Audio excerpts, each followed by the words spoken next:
روایت پیش کرتا ہوں۔ روایت اس طرح ہے، روایت دارمی کی ہے۔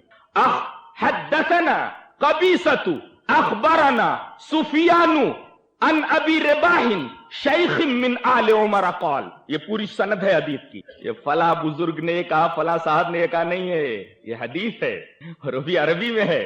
جی ہاں، حدثنا قبیصۃ اخبرنا سفیان عن ابی رباح شیخ من آل عمر قال، سند سمجھ میں آ گئی؟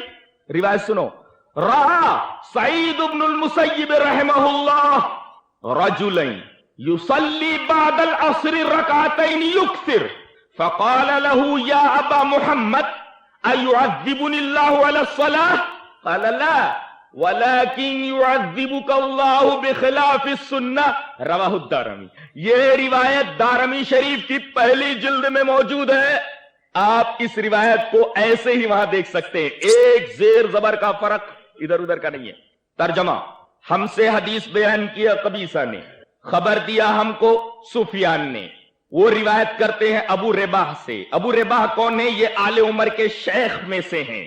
وہ کہتے ہیں کہ سعید ابن مسیب نے ایک آدمی کو دیکھا کہ وہ عصر کے بعد برابر 2 رکعت نماز پڑھتا ہے، یصلی بعد العصر رکعتین یکثر، کہ عصر کے بعد وہ 2 رکعت برابر پڑھتا ہے۔ اور آپ کو معلوم ہے کہ عصر کے بعد، فرض نماز کے بعد کوئی نفل پڑھنا درست نہیں ہے۔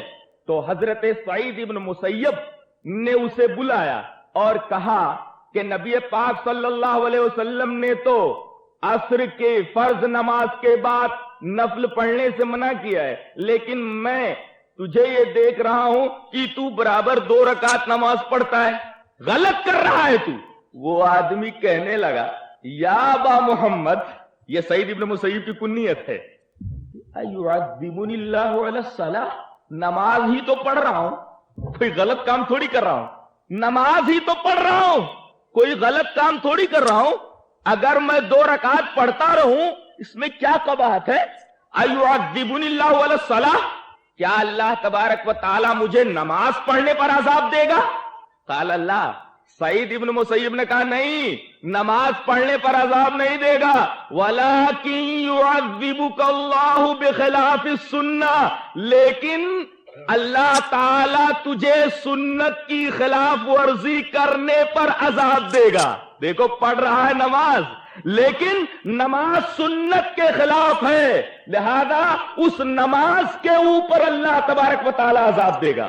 تو جو نماز جناب محمد الرسول اللہ صلی اللہ علیہ وسلم کی سنت کے خلاف ہو، وہ نماز ایک تو مردود بارگاہ الہی ہے، اور ساتھ ساتھ ایسی نماز پڑھنے والا عذاب الہی کا انتظار کرے، عذاب میں مبتلا کیا جائے گا ایسا شخص۔